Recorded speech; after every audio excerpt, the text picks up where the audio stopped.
Hey, what up, y'all? What up, y'all? This your boy LC the One. LC the One to be exact, that is, aka the Illmatic 124, and not the motherfucking gang numbers, man. But my actual jersey number when I was in high school, and my warm-up jersey is on the back of my motherfucking chair at the crib. Hey, what's up to my LC Nation, my LC gang, and my LC crew? What's going on out there in the land where you living? You dead, but hey, man. We back with another reaction video, man. Another mini reaction video. Okay, say what? Shut up. But listen, man, I just looked at Stephen A. Smith top 5 list of his dream fantasy free agency. Okay, and he has some interesting selections, you know, for this free agency fantasy scenario. So we're gonna get right into it, man. We're gonna start from number 5 and go all the way down. But first, let's get the screenshot. Alright, so listen, man. At number 5, Stephen A. Smith said that Jimmy Butler would be great to sign with the Sixers because they can offer him a max contract. As we all know, they can offer him the max contract. And plus, he's with a good core young group.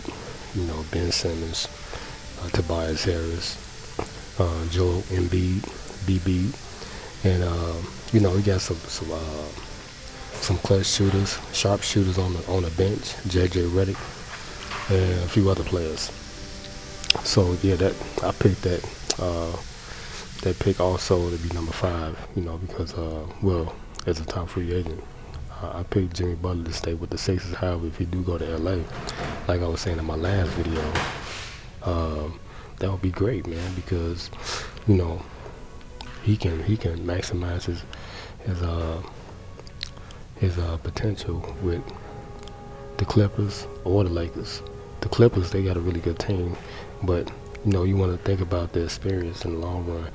And I think he's trying to win a championship immediately because, like I said, his body is getting older.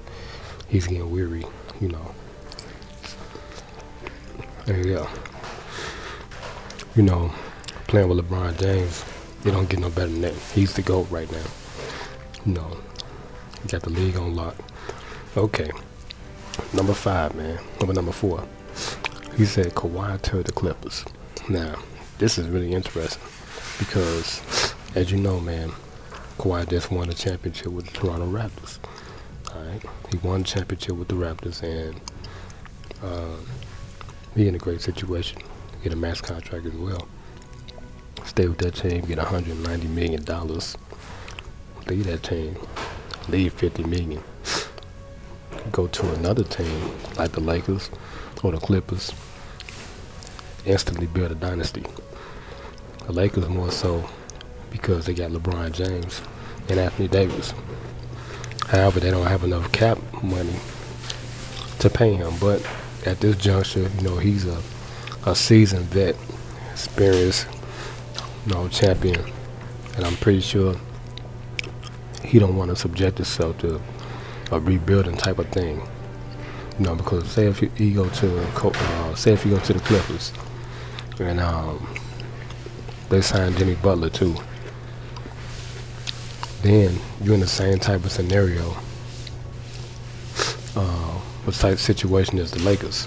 They're gonna have no money to fill out the roster. But if people start leaving, like Patrick Beverly, DeAndre Jordan, you know, when people start leaving the team, you know, because they're not gonna get a contract. So you gotta think about that. Factor all this stuff in. You sign a long-term deal with these teams, and you know, you lose the pieces that, you know, they built the team up, like the Raptors. That's why I was saying, like, if Kawhi stay with that team, they're gonna lose some people too because they ain't gonna be able to sign everybody. You know, and that's pretty much what it's gonna boil down to. Can they keep the group together, you know, when they sign these players?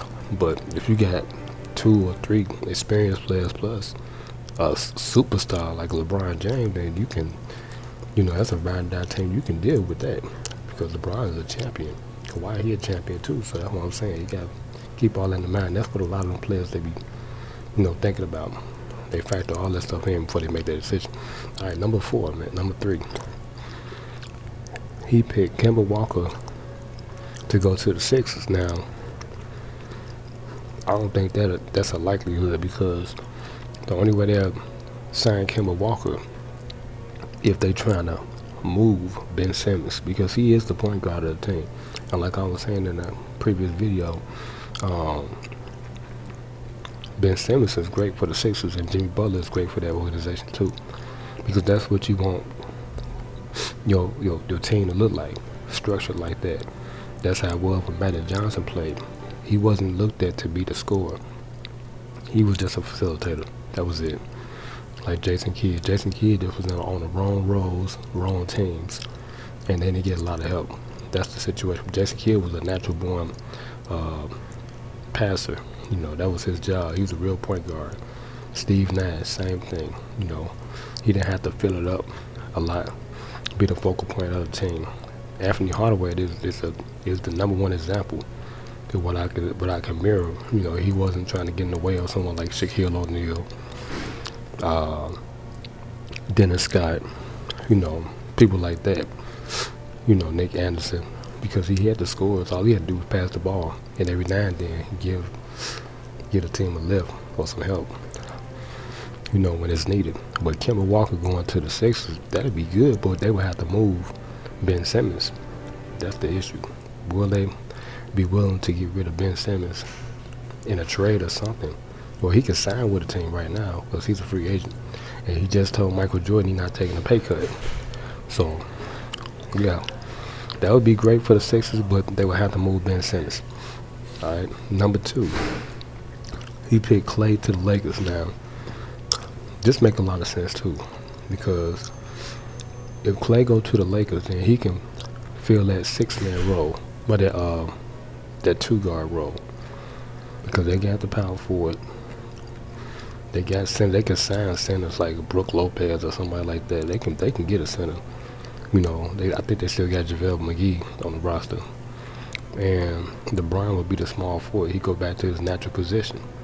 So that's great, you know, for Klay Thompson. And they can offer him, you know, not the max contract, but he'll get about 30-40 million a year if he signed, you know. And then probably if he do like 2 years, I'll do 2 years. I'll sign a 2-year contract like Kevin Durant did, you know, 50 million or whatever. And, you know, I'll wait till the contract expires, then, you know, become unrestricted and all that. And then you can sign a max deal, you know, with the Lakers, and probably can retire as a Laker with Anthony Davis and LeBron James. So that is an option. That's a good option right there. But I think Klay gonna stay with the Golden State Warriors, and you know, because they got a foundation, they got a dynasty over there. So I wouldn't break that up, you know. And they're gonna give him the max contract, and he hurt. So not too many teams gonna take a risk like that on a player that's injured, especially with the type of injury they saying he has, like an ACL tear or something like that. But yeah, but number 1, man, he picked KD and Kyrie to go to the Knicks. Now this is a fantasy dream free agency scenario that he put together. But this right here is most likely the most realist scenario that can happen. Kevin Durant and Kyrie Irving going to the New York Knicks. They got a lot of cap space. They cleared all their space. They got rid of Porzingis. They got rid of a lot of players. You know, and Porzingis was the main player that had the cap. Well, you know, he had the cap issue where they was gonna have to sign him to a max contract. So they got rid of him early, before the year even really started, with the second half of the season started. So they cleared all that money up, and they got the number 3 pick. So they got R.J. Barrett. He'd be a small forward, or you could throw him at the 2-guard, and then Kevin Durant can move to the small forward. Then Kyrie would be number 1, you know, the point guard, and then they could fill out their whole team, and instantly overnight, the New York Knickerbockers with Phil Jackson whistling, if he's still a GM of that team. That would be incredible. That'd be incredible, man. And that may happen. I think Phil Jackson is still with the Knicks. Like he's in the front office and stuff like that. And then they said there may be a possibility that Carmelo Anthony may go back to the New York Knicks. So as a free agent, and they can sign him with the grandfather clause. So, yep, probably give him like 10 million or something like that, a season or something like that. Man, that'd be dope. And he win with his home team. So that right there, in all likelihood, may happen because headlines just broke that Kevin Durant opted out of his option, and now he's unrestricted, so he can, take calls from other teams now, really, and talk to them. But they're saying that he's not because he's gonna sign with that team. But that's a really good free agency scenario right there that may happen. Kevin Durant, Kyrie Irving going to New York, and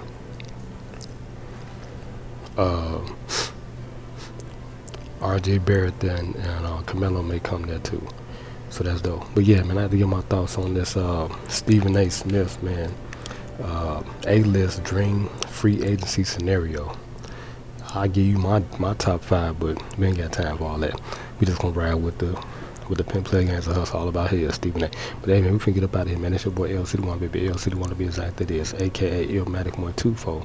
And not the motherfucking gang numbers, man, but my actual jersey number when I was in high school, and my warm-up jerseys on the back of my motherfucking chair at the crib.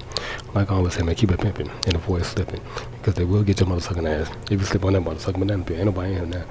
Like I always say, man, church, remember, God, we got 4 leave. Shout out to my LC Nation, my LC gang, my LC crew. I need y'all to like this video, share this video, comment on this video, man, and most importantly of all, man, subscribe to my YouTube channel and turn that notification bell button on to get more exclusive dope content from a Pimp Play Gangsta Hustler, all about mine, baby. And like I always say, man, church on the Reverend God, we going in the 5, a 4, a 3, a 2, a 1, church.